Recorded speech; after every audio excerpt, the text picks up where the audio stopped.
శివోహం భక్తి ఛానల్కి స్వాగతం అండి. అందరికీ నమస్కారం. 2025 సంవత్సరంలో మహాకుంభమేళా ప్రారంభ మరియు ముగింపు సమయము. కుంభమేళా అంటే ఏమిటి? కుంభమేళాను ఎవరు ప్రారంభించారు? మహాకుంభమేళా మూలానికి సంబంధించిన పురాణ కథనం. మహాకుంభమేళా ఎక్కడ జరుగుతుంది మరియు ముఖ్యమైన పర్వదినాల రోజున స్నాన తేదీలు, పవిత్రమైన మరియు ముఖ్యమైన స్నానపు ప్రదేశాలు మరియు ఘాట్ల గురించి పూర్తి వివరంగా తెలుసుకుందామండి. కుంభ అనేది కుండకు సంస్కృతంలో సమానమైన అర్థం గల పదమండి. దీనికే కలశం అనే అర్థం కూడా వస్తుందండి. భారత ఖగోళ శాస్త్ర ప్రకారము కుంభం అనేది ఒక రాశిని కూడా సూచిస్తుందండి. ఈ రాశిలోనే ఈ పండుగను నిర్వహిస్తారు. మేళా అంటే కూటమి లేదా కలయిక లేదా జాతరగా భావించవచ్చునండి. అనేక మంది హిందూ యాత్రికులు గంగా నది వద్దకు చేరుకొని చేసే వేడుకయే ఈ కుంభమేళా.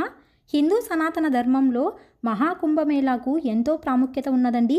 ప్రతి 12 సంవత్సరములకు ఒకసారి మహాకుంభమేళాను నిర్వహిస్తారు.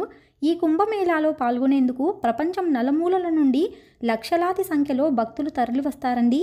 దీనికంటే ముందు ప్రతి 4 సంవత్సరాలకు ఒకసారి కూడా కుంభమేళా కార్యక్రమాలు నిర్వహిస్తారండి. అర్ధ కుంభమేళాను ప్రతి 6 ఏళ్లకు ఒకసారి హరిద్వార్ లేదా ప్రయాగరాజ్లో నిర్వహిస్తారండి. పూర్ణ కుంభమేళా మాత్రం ప్రతి 12 ఏళ్లకు ఒకసారి ప్రయాగరాజ్, హరిద్వార్, ఉజ్జయిని, నాసిక్లో నిర్వహిస్తారండి. సూర్యుడు మకర రాశిలోనికి ప్రవేశించినప్పుడు మహాకుంభం ప్రారంభమవుతుందండి. మకర సంక్రాంతి పండుగ నుంచే కుంభస్నానం ప్రారంభమవుతుంది. 2025 సంవత్సరంలో మహాకుంభమేళా. కుంభమేళా ప్రారంభ సమయం జనవరి 13, 2025 సోమవారం. పుష్యమాసం పౌర్ణమి తిథితో ప్రారంభమవుతుందండి.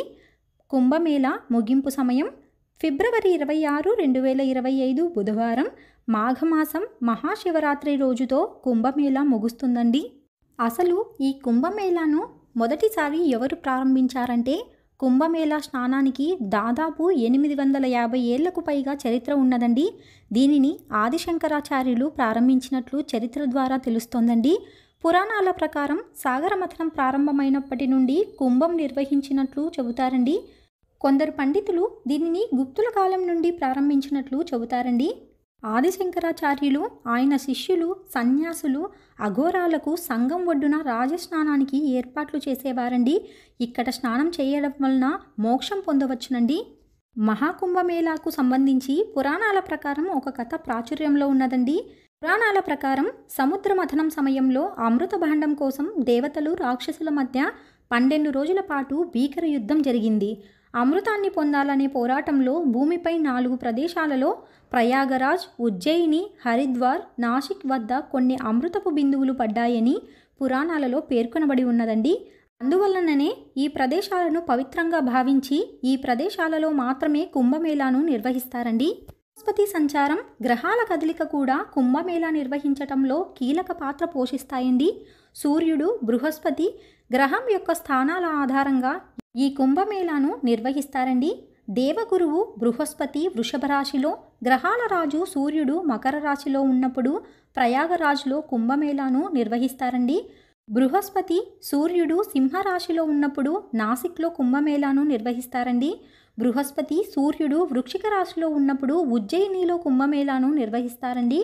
సూర్యుడు మేషరాశిలో, బృహస్పతి కుంభరాశిలో ఉన్నప్పుడు హరిద్వార్లో కుంభమేళాను నిర్వహిస్తారండి. బృహస్పతి, సూర్యుడు, చంద్రుడి స్థానాల ఆధారంగా కుంభమేళా తేదీలు నిర్ణయించడం జరుగుతుందండి. కుంభమేళా సందర్భంగా వేలాది మంది భక్తులు పుణ్యస్నానం ఆచరించేందుకు తరలివస్తారండి. 2025 సంవత్సరంలో మహాకుంభమేళాలో ముఖ్యమైన పర్వదినాలలో స్నాన తేదీలు జనవరి 13, 2025 సోమవారం. పుష్యమాసం పౌర్ణమి 14, 2025 మంగళవారం. మకర సంక్రాంతి మొదటి షాహీ స్నానం జనవరి 29, 2025 బుధవారం. మౌని అమావాస్య రెండవ షాహీ స్నానం ఫిబ్రవరి 3, 2025 సోమవారం. వసంత పంచమి మూడవ షాహీ స్నానం ఫిబ్రవరి 4, 2025 మంగళవారం. అచల సప్తమి ఫిబ్రవరి 12, 2025 బుధవారం. మాఘ పౌర్ణమి ఫిబ్రవరి 26, 2025 మహాశివరాత్రి. ఇవాల్టితో కుంభమేళా చివరి స్నానం ముగుస్తుందండి. పవిత్రమైన మరియు ముఖ్యమైన స్నానపు ప్రదేశాలు మరియు ఘాట్లు: త్రివేణి సంగమం, అరైల్ ఘాట్, రామ్ ఘాట్, హనుమాన్ దేవాలయం, పాటుల్పరి ఆలయం మరియు అక్షయవట్ కళ్యాణీదేవి ఆలయం. తెలుసుకున్నాం కదా అండి 2025వ సంవత్సరంలో మహాకుంభమేళా గురించి. మరొక వీడియోలో మళ్ళీ కలుసుకుందామండి. సెలవు మరి. స్వస్తి.